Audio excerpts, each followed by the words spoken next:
Élan de solidarité au quartier des Sablons.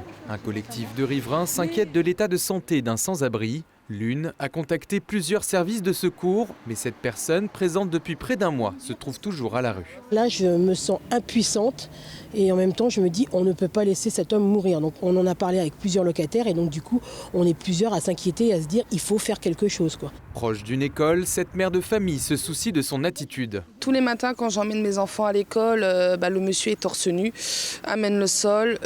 Parfois, il va se mettre à crier dans les rues. Bien évidemment, quand j'emmène mes enfants à l'école, eux aussi ont peur, dont moi aussi j'ai peur. Et on a peur que ce monsieur aussi, on le retrouve mort chaque matin sur des temps négatifs, -5, -3 degrés, et c'est pas possible. Pompiers, police, l'aide apportée est sommaire. Un médiateur de la ville dit venir le voir régulièrement. Seuls des couettes et vêtements chauds sont donnés. Nous avons échangé avec Calvin pendant quelques minutes. Malgré de multiples contradictions, il affirme ne pas vouloir obtenir de l'aide.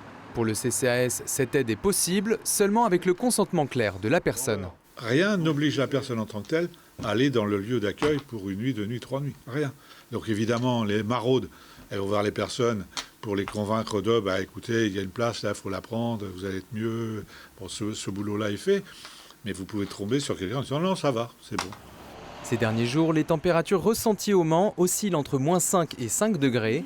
Ces riverains continuent au mieux leur geste de solidarité.